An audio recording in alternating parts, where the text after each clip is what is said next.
Ahora sí, ya estoy grabando.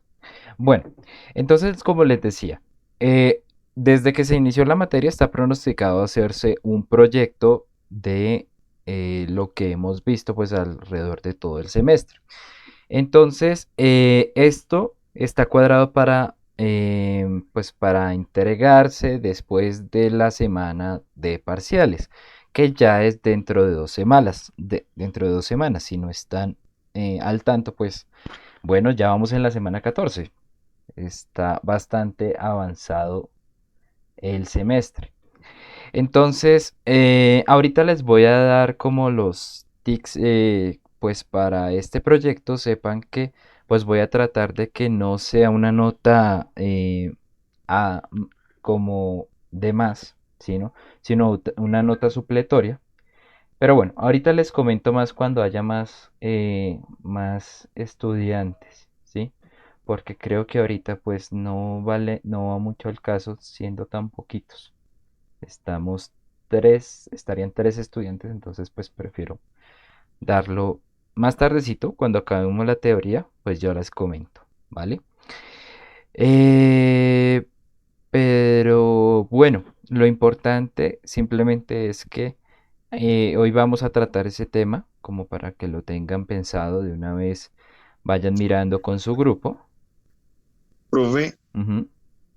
pues es que usted ha comentado eso y pues nosotros ya habíamos venido trabajando en un proyecto, no sé si ese que ya habíamos venido trabajando nos sirva. Bueno, ahorita voy a dar la pauta, pero la idea es que sí, la idea es que ustedes mismos propongan su proyecto bajo una serie de condiciones. Hay que ver si esas condiciones les suplen lo que pues se esperaba o lo que ustedes están realizando de proyecto. Eh, pero como les digo, ahorita les comento más sobre esto cuando pues hayan más estudiantes, ¿vale?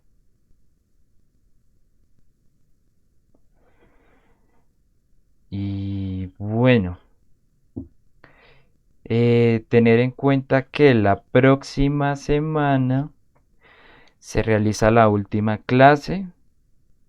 Espero pues no salga muy larga. Es simplemente una introducción a algunos protocolos de comunicación y pues se dé la oportunidad de resolver muchas dudas. De hecho, pues no sé si ustedes han visto, estoy tratando de subir muy puntualmente lo que respecta a las soluciones de los talleres, ¿sí? Porque esto es una parte que me comentaron mucho que les ayudaría al estudio de o bueno, a solucionar algunas dudas que tengan. Y pues bueno, entonces, no sé si lo notaron, pero por ejemplo, el taller que era para la semana pasada, pues ya está la solución presente, obviamente junto con el código, ¿sí?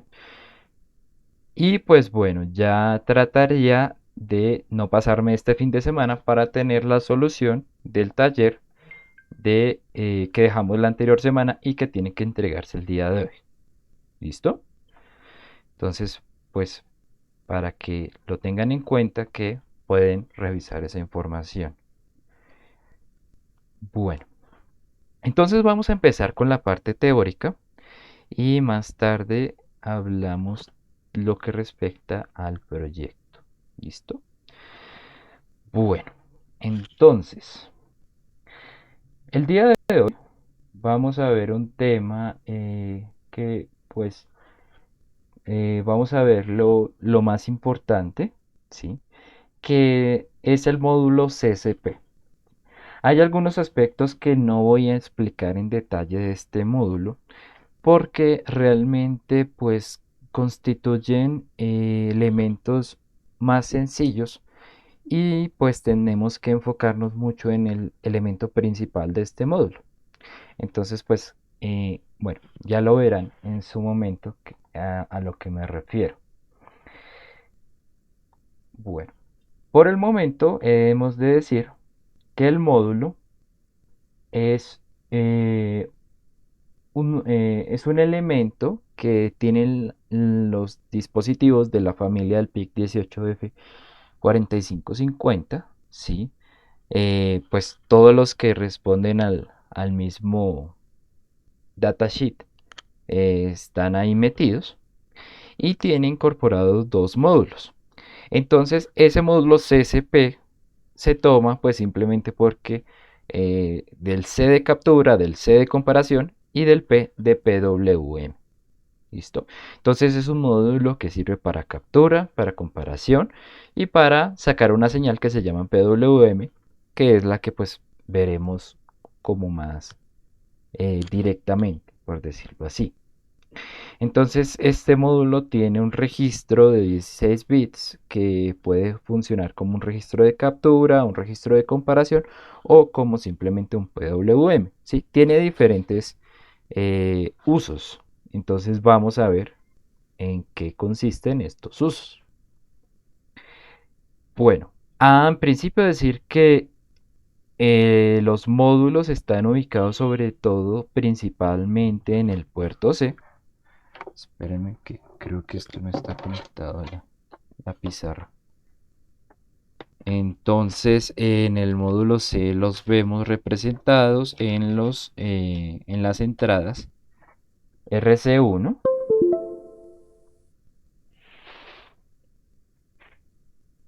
Yo no sé por qué no me deja dibujar.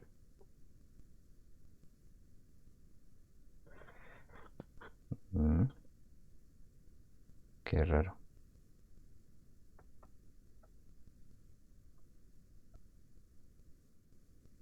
Es que estaba en manito. Eso.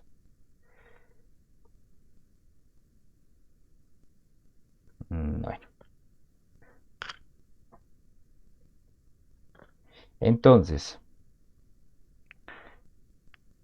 lo que respecta al convertidor 1 está en el RC2 y lo que registra el convertidor 2, bueno, el CCP2 está en el registro C1, se puede poner en el registro C1 o en el registro, en el pin, perdón, RB3, ¿vale? Entonces, ¿qué hacen estos elementos? Pues bueno, primero, las funciones se dividen por los timers que requieren. Es decir, para implementar las funciones de los módulos, siempre se debe hacer usos de los timers. ¿Sí? Pues específicamente de la siguiente manera. Entonces vemos que para realizar captura tenemos que usar el timer 1 o el timer 3. Para realizar comparación tenemos que usar el timer 1 o el timer 3 también. Y para el PMW es exclusivamente lo que respecta al timer número 2. Entonces, pues ya hemos visto anteriormente estos timers, hemos visto cómo utilizarlos, cómo habilitarlos. Entonces, pues ya, pues en dado caso que haya alguna duda de cómo implementar esto, bueno, pues ya es cuestión de verlo en la presentación correspondiente a los timers. Ahora, lo que tenemos que ver de función de captura es que simplemente es una función que permite verificar o registrar cuando ocurre un evento en un pin seleccionado, ¿sí?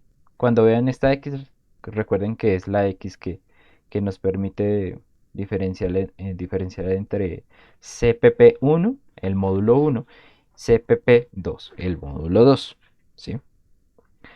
Entonces, nosotros podemos registrar, por ejemplo, cuando hay flancos de subida, cuando hay flancos de bajada, cuando hay 4 flancos ascendentes o cuando hay 16 flancos ascendentes. Simplemente lo que nos dicta esto es que nosotros básicamente podemos tener censado cuando algún elemento pues tiene un flanco de subida o un flanco de bajada. ¿Sí? No sé si recuerdan, en los timers nosotros hablábamos de temporizador o de contador. Básicamente, pues lo que vendrían a representar esta función de captura es cuando los timers funcionan como contador. Es decir, estos elementos cuentan cuántos flancos de subida hay o cuántos flancos de bajada hay. ¿Sí? Recordemos que usábamos eso para registrar en cuánto tiempo se llevó a cabo un proceso y luego de eso realizábamos una interrupción. Listo. Esto funciona totalmente igual. ¿Sí? No es nada que no hayamos visto antes, pero pues sepan que para utilizarlo se utilizan estas entradas que pertenecen a dicho módulo. ¿Sí? Antes no lo habíamos visto, pero bueno, sepan que pues para esto se tienen que conectar en esa parte. ¿Mm? En la función de comparación es algo muy parecido. ¿Sí? Nosotros simplemente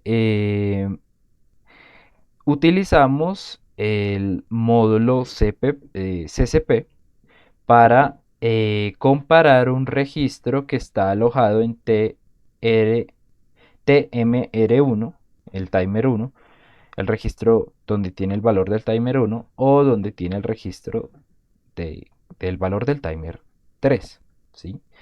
Entonces, por ejemplo, si nosotros nos coincide el valor, podemos cambiar la salida de este elemento, que puede ser un valor alto, un valor bajo, ¿sí? O sea, cambiar de bajo a alto, de alto a bajo, ¿sí? Puede alternar, o sea, que en algún momento cambie de alto a bajo, pero si está de bajo, está en alto, pues cambie de bajo a alto, de alto a bajo digo, ¿sí? O simplemente pues permanecer sin cambios. Lo que nos dice es cuando digamos que una entrada se iguala a la otra y pum, listo, sale, hace un cambio en la variable de salida, ¿sí? Entonces, pues esto permite realizar una interrupción, que también está asociado a la interrupción del timer, ¿sí? Entonces, pues simplemente nos sirve para comparar y cuando ya está un valor igual al otro, listo, ocurre algo. Eso es lo único que tenemos que como tener en cuenta. Eso sí, digamos que estos dos elementos ya se han visto de manera como muy tácita, ¿sí? En cuando vimos los timers. Entonces, pues no vamos a hacer especial énfasis.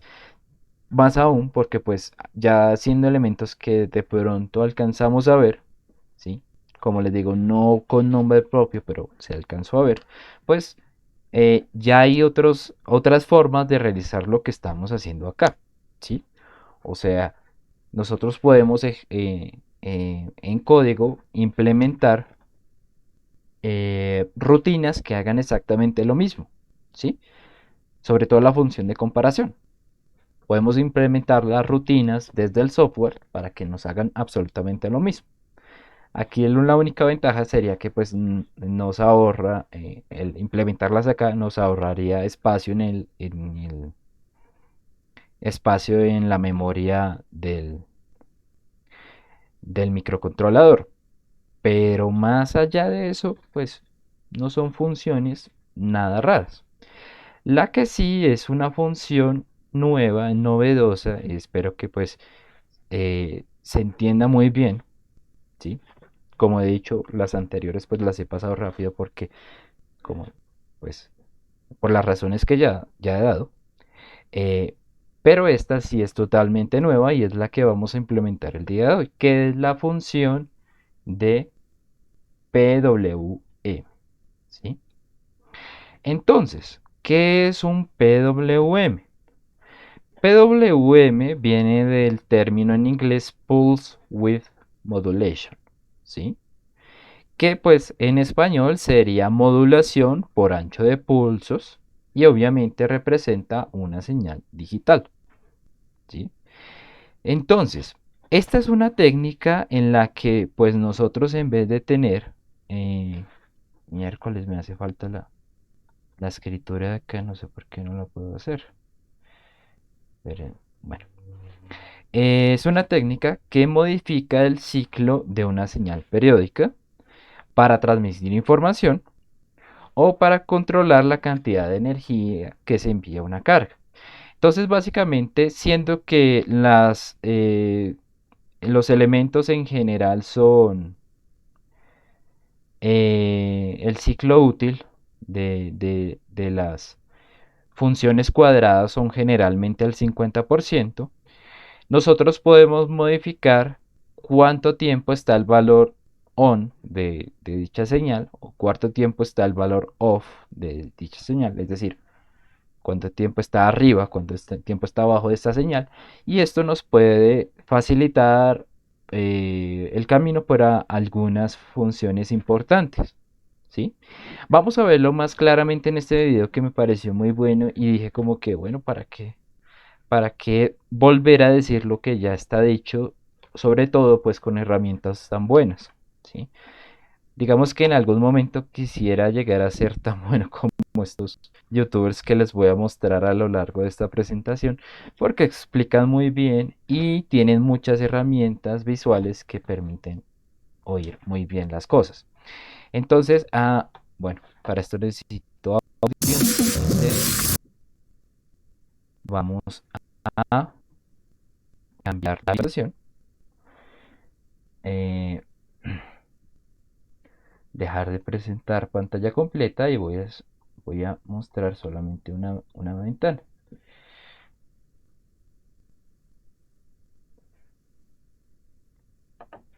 Entonces, vamos a ver.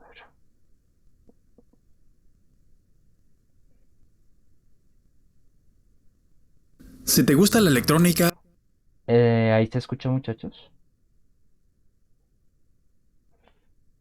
Sí, ya. Gracias, listo. o te dedicas a un hobby que la incorpora de forma indirecta, como ocurre con los aviones a radiocontrol o drones, entonces a menudo habrás escuchado el término PWM. Cuando termines de ver este video comprenderás qué es PWM y para qué sirve.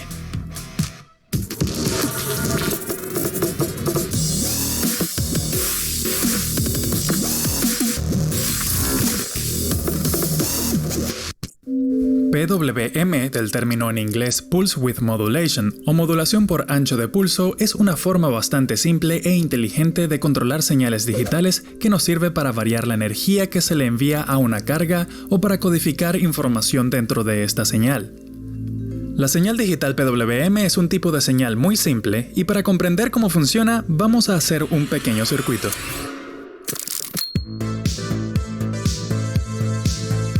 Este yo diría que es el circuito más simple del mundo y lo voy a usar para explicar cómo funcionan las señales PWM. Cuando presiono el botón, el circuito se completa y el voltaje, que en este caso son 5 voltios, fluye por el circuito para encender el LED. Si suelto el botón, el circuito se interrumpe y ahora el LED está apagado. Vamos a demostrar gráficamente lo que está ocurriendo con la señal en un osciloscopio.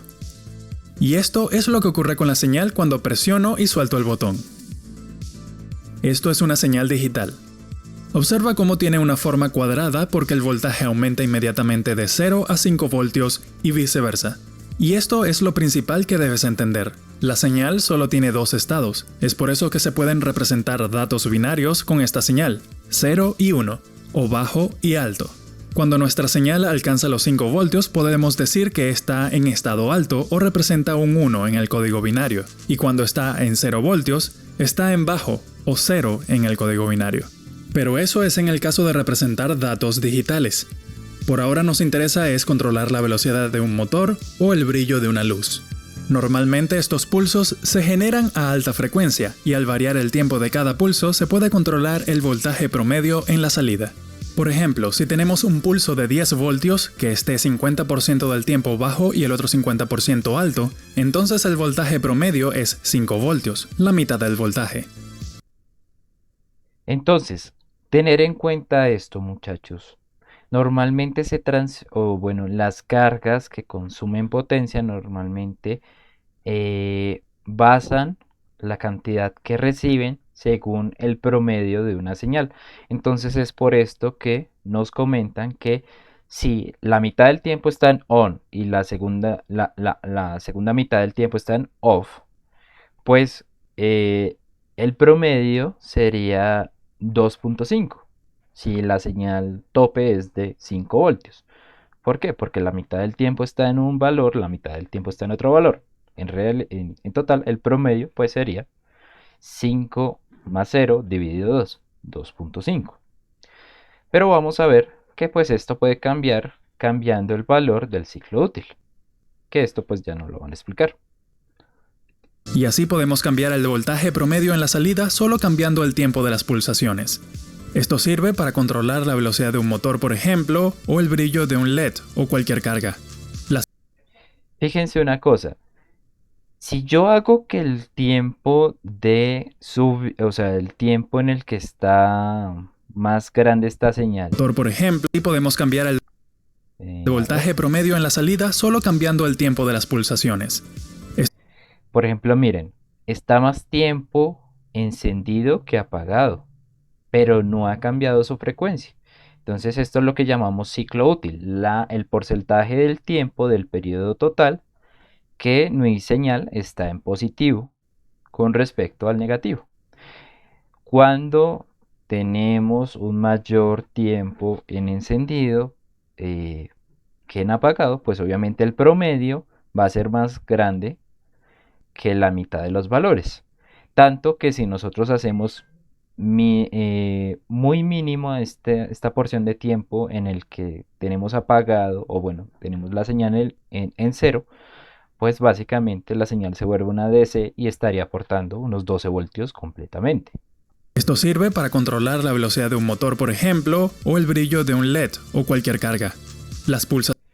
Y pues lo mismo en estado negativo. Si nosotros tenemos más estado negativo que positivo, pues el promedio pues va a ser más bajo que el valor medio, ¿sí? Que el valor intermedio, que sería de 6 voltios en este caso. Pulsaciones ocurren con una frecuencia tan alta que es difícil notar su interferencia en cualquier carga. Por ejemplo, en un LED, cuando se enciende y se apaga rápidamente, nuestro ojo no es capaz de percibir estas frecuencias. Lo mismo ocurre con un motor. Incluso se puede escuchar un sonido de esta frecuencia.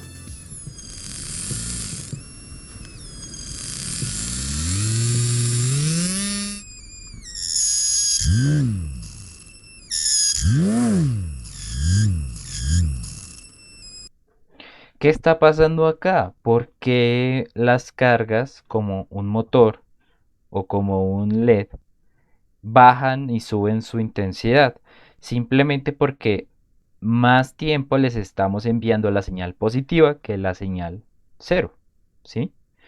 Entonces, entre más tiempo le enviamos la señal cero, como decirlo así, les estamos enviando más energía a dicho elemento.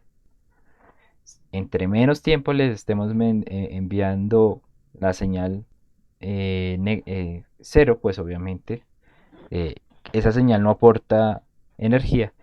La que aporta energía es la señal en encendido, la señal eh, con valor lógico 1. Pues entonces, si le enviamos más tiempo a dicha señal, le vamos a transferir más energía. ¿Vale? Estas frecuencias son generadas a través de componentes electrónicos, ya que sería imposible que un humano logre esa rapidez y precisión presionando un botón. Y si te preguntas, ¿por qué no usar una resistencia variable para controlar la energía que se le envía a una carga? Algo así como un potenciómetro que resista bastante poder. Pues porque usar una resistencia no es la forma más eficiente de controlar la energía. Mucha de la energía se pierde en forma de calor al pasar por la resistencia, y al tratarse de cargas con mayor voltaje como motores, es simplemente inútil, ya que las pérdidas de energía son importantes. El uso de PWM es la forma más eficiente del uso de la energía, ahorrando bastante más que otros métodos. Muy importante si tu sistema usa baterías. Entonces es importante tener en cuenta que es un método que podría ser reemplazado por un potenciómetro, pero el- la debilidad del potenciómetro es que consume eh, voltaje al mismo tiempo que alimenta, ¿sí? En cambio este no.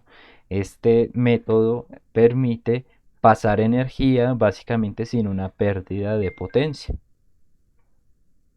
La señal PWM que se usa para controlar servos es un poco diferente. Esta señal debe contenerse dentro de una ventana de tiempo de entre 1000 y 2000 microsegundos. Esta señal es luego interpretada por un microcontrolador para indicar a un servo cuál debe ser su posición. Pero esto solo contiene información que se usa para controlar la posición de un servo o la aceleración de un variador de velocidad. Pero como dije, es solo información, no sirve para manejar un motor directamente. Para controlar un motor de corriente continua, sí podemos usar el tipo de señal PWM que mostré anteriormente. Ahora vamos a hacer un circuito que... Bueno, entonces si quieren seguir viendo el circuito, obviamente el video pueden seguirlo viendo. Sin embargo, pues aquí lo que va a hacer es implementar un PWM a partir de un integrado, ¿sí? Que genera pulsos. Pero pues lo que nosotros y pues lo que estamos viendo es pues utilizar el PIC. Pues obviamente vamos a utilizar ese PIC para generar nuestros pulsos PWM, ¿sí? Eso sí, pues vamos a ver que va a tener diferentes aplicaciones según nosotros lo necesitemos. Entonces, eh, bueno, veámoslo acá. Muchachos, ¿entendido qué es un PWM? ¿Se entendió bien? ¿O alguno tiene alguna duda?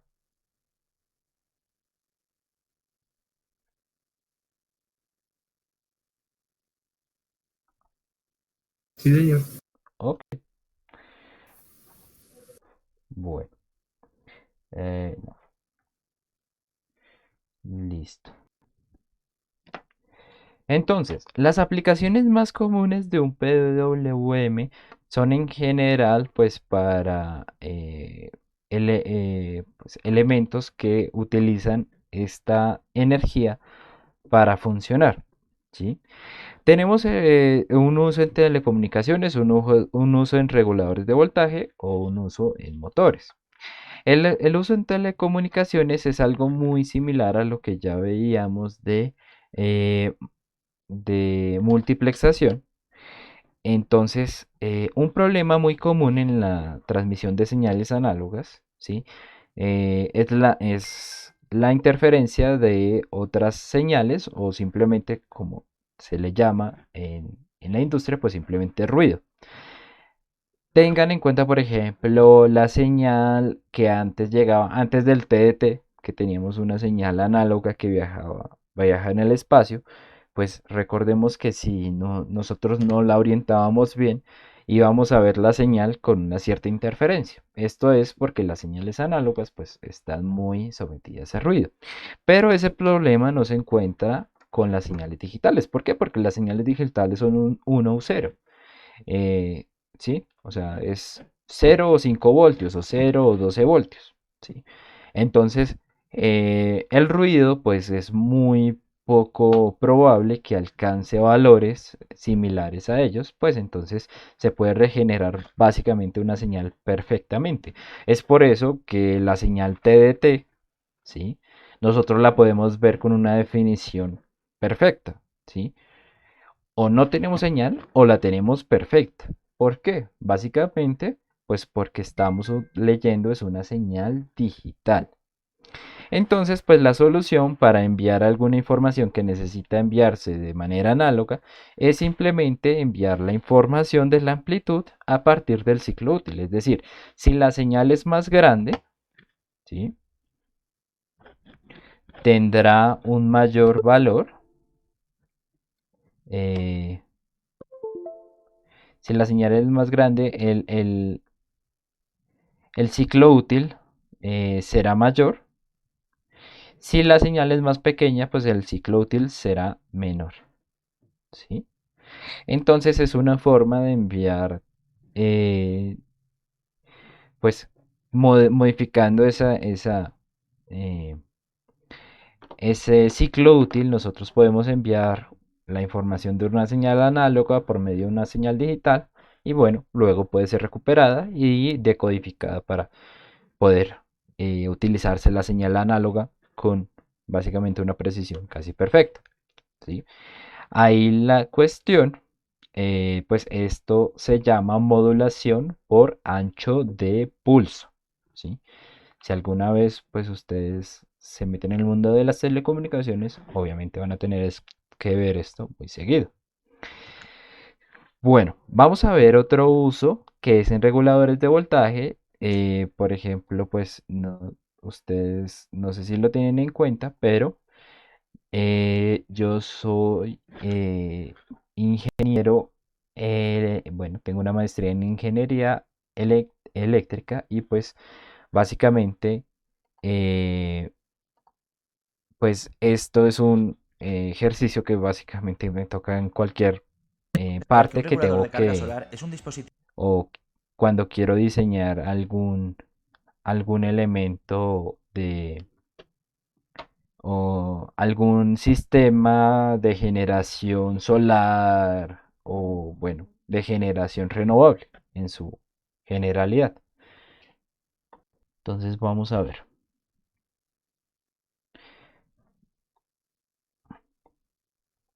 De hecho, pues comparto este video porque Autosolar fue una empresa con la que trabajé hace más o menos 6 meses, que pudimos hacer un proyecto muy interesante en una localidad del desierto de la Tatacoa. Tenemos que saber que un regulador de carga solar es un dispositivo electrónico cuya función es controlar el estado de carga de las baterías para garantizar que se realiza un llenado óptimo y así alargar su vida útil. El regulador de carga solar se instala entre el campo fotovoltaico y las baterías y se encarga de controlar el flujo de energía que circula entre los dos elementos. Este control del tránsito de energía se produce gracias al control de los parámetros de intensidad y voltaje a lo largo del tiempo que dura cada etapa de carga. Recordamos que Bueno, entonces como que lo que trata de hacer esto es controlar o hacer más efectivo, más eficiente la transmisión de energía de los paneles solares a las baterías. Las baterías son muy importantes en los sistemas, sobre todo solares, puesto que pues en la noche no hay sol. Entonces pues solamente nos funcionaría durante el día y pues que principalmente en la noche es que nosotros necesitamos la energía. Entonces este elemento nos permite cambiar la relación de voltaje y de corriente, dado que pues simplemente de eso es que depende la potencia. Por eso decíamos que permite enviar más potencia o menos potencia. Y bueno, optimizar este proceso. las baterías precisan de varias etapas de carga que varían en parámetro de voltaje e intensidad en función del modelo que se utilice. El regulador se configura para la batería que tenga conectada y aplicará el algoritmo adecuado que maximizará la vida útil del acumulador. El regulador protege la batería contra las posibles sobrecargas y voltajes excesivos, compensando un superior voltaje desde el campo fotovoltaico para que la batería no se dañe en función del estado de carga en el que se encuentre en cada momento. Los reguladores en función del fabricante se pueden complementar con pantallas externas, dispositivos de comunicación o bien se encuentran integrados en el propio inversor si es del tipo 3 en 1. Regulador de carga PWM realiza una modulación por pulsos y únicamente trabaja de corte de paso de energía entre los paneles y las baterías cuando éstas se han cargado completamente. Para su Entonces, básicamente lo que tiene que ver el proceso del PMW es que controla esta unidad que hace de ente entre los paneles y la batería. Y pues básicamente es lo que, bueno, los procesos para hacer más efectivo, más eficiente este elemento, pues es algo que pues implementé en mi tesis de maestría, ¿sí? Entonces, pues para esto, pues obviamente tuve que utilizar los microcontroladores. Dependiendo del regulador, pues se utilizan PICs, ¿sí? Tal cual como los que estamos viendo, o utilizamos pues microcontroladores de Texas, que pues bueno, básicamente funcionan muy similar. Y lo que se hace es hacer un lazo de control que permita pues la, la, el proceso más eficiente posible, ¿sí? Entonces, bueno, para es que se decir, tenga en cuenta que el PMW, pues la idea es que trabaje de esta manera y que sirva para estos reguladores. Bueno, no me voy a extender más. Ahí queda el link si lo quieren explorar más. Y finalmente, pues sé que la mayoría acá, pues si no está estudiando ingeniería mecatrónica, pues busca de pronto hacerlo con pues un ciclo, eh, pues los ciclos prepadéuticos, pues siguiendo la carrera de ingeniería. Y pues es el uso de motores. Wow, ¿qué pasó? ¿Qué pasó? Estaba de descarga. Qué raro.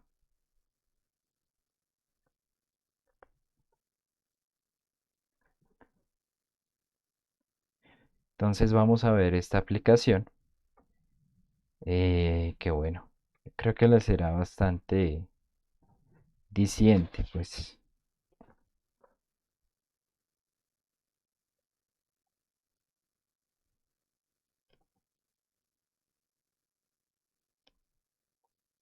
Entonces vamos a ver un servomotor y cuáles son los cables que lo componen. Un servomotor básicamente es un motor que en su interior pues posee un control de todo lo que tenemos en esta entrada y lo que vamos a aprender. Inicialmente entonces vamos a ver qué es un servomotor y cuáles son los cables que lo componen. Un servomotor Entonces, en principio, el PW va a servir para controlar un servomotor. Vamos a ver qué es esto y cómo lo controla. básicamente es un motor que en su interior pues posee un controlador interno.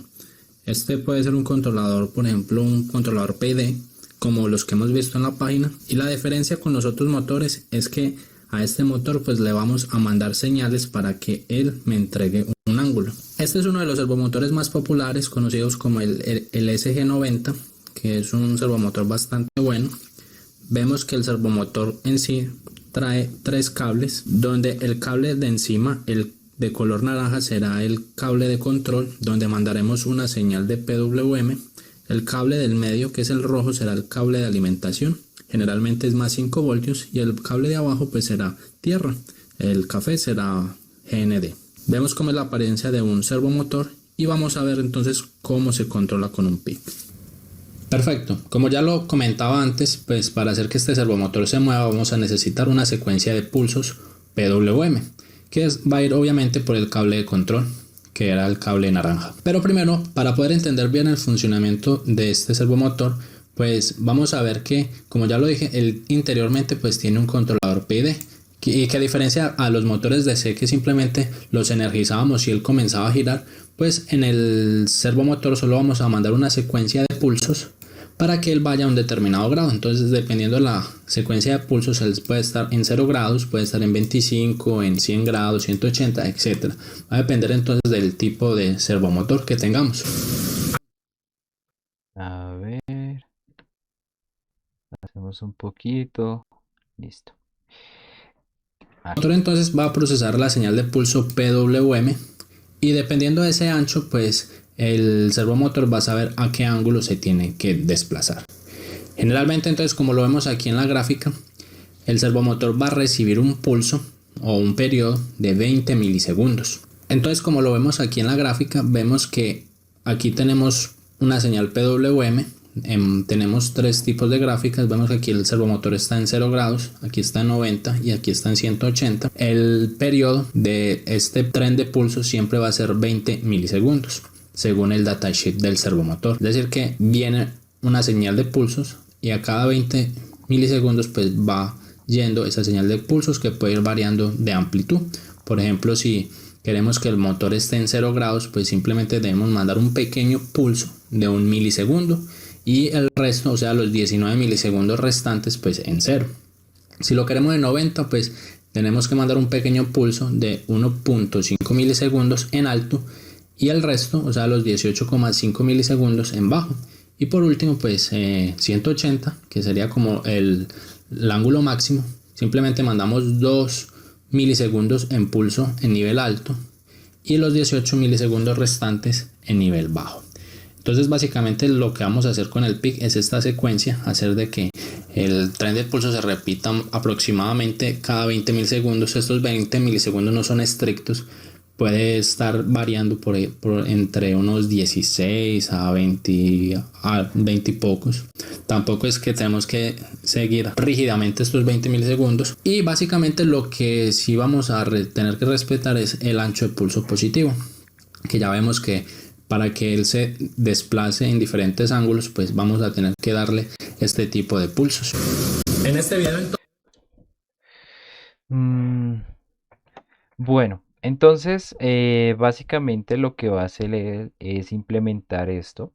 Él lo implementa en un lenguaje CSS, perdón, CSC. Entonces, pues va a haber cosas muy familiares, va a haber otras cosas que no son tan familiares. Pero pues básicamente va a ser un programa muy similar al que vamos a hacer el día de hoy. Y pues lo que va a pasar al final es que estos motores van a permitir El moverse servomotor entre 2 cierto, con el botón. ellos se mueven entre cierta cantidad de ángulos, ¿sí? Digan ustedes, pues esto es lo que se implementa en los brazos de los robots, porque es una forma muy efectiva de hacer control y muy precisa de hacer el movimiento de los, pues de los robots, ¿sí?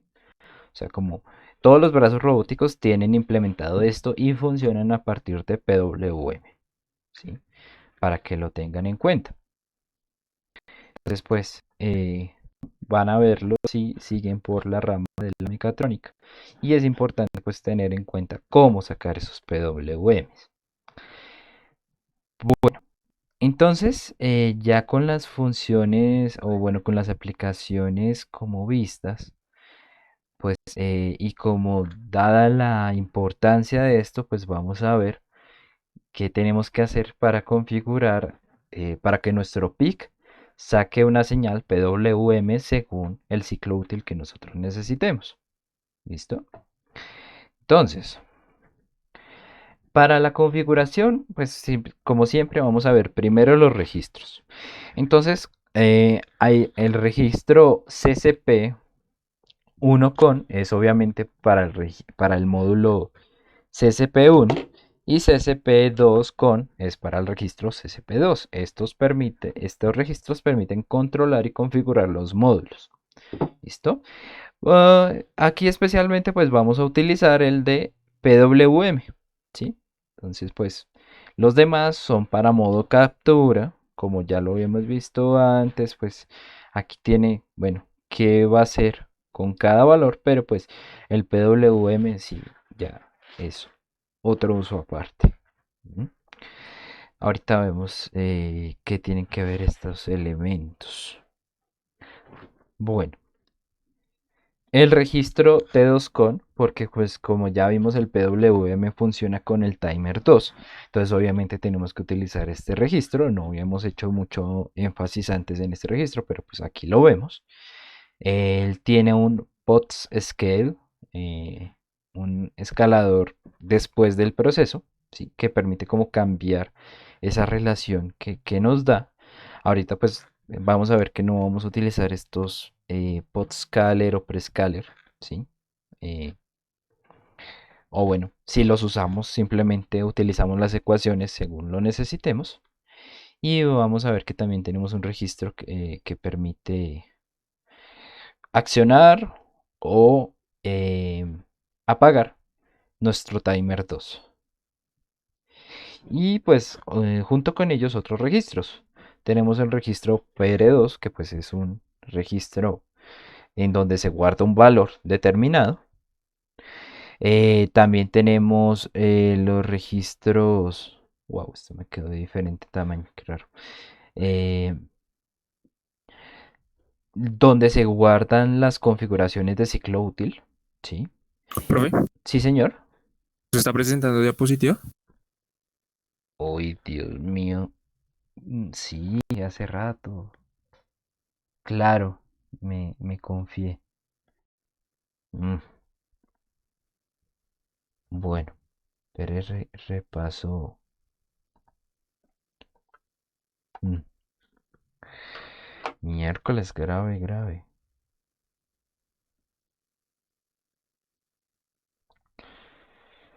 Bueno,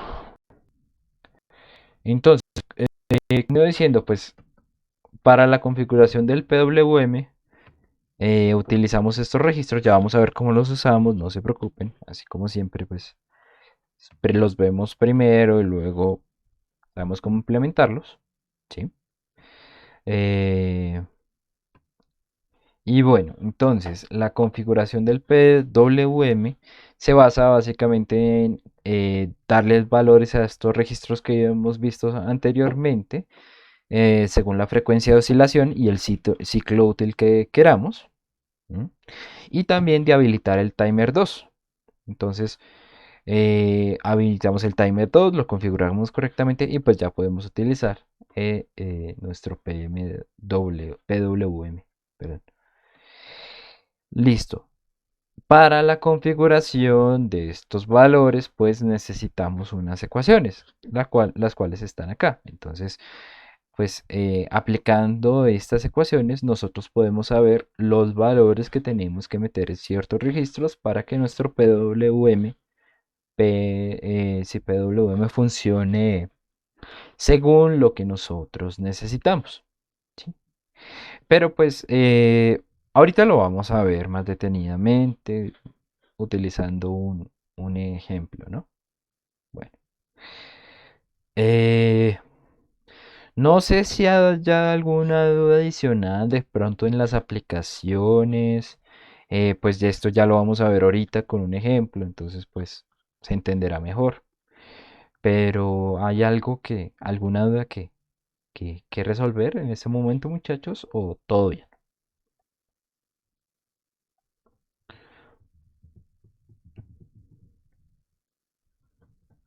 ¿Todo bien?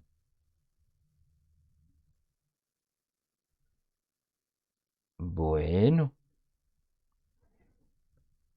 bueno. Si todo bien, todo bien. Bueno, muchachos, entonces vamos a tomar un break y ya luego empezamos con la parte práctica en código. Recuerden, porfa, tengan ahí pendiente, pues tengan ahí su, eh, su código para que vayamos al tiempo y vayamos entendiendo como cada cosa a su tiempo, ¿sí? Al mismo tiempo y pueden hacer preguntas si algo no les sale bien, ¿vale? Bueno. Entonces, listo. Vamos a tomar el break. Vamos a volver. Voy a volver a las 7:14. Continuamos con la parte eh, de MPLAB. Y bueno, ya ahí en esa parte, pues no. Ahí ya resolvemos algunas dudas que hayan quedado. ¿Listo? Bueno, muchachos, entonces ya nos vemos 7:14, ¿vale?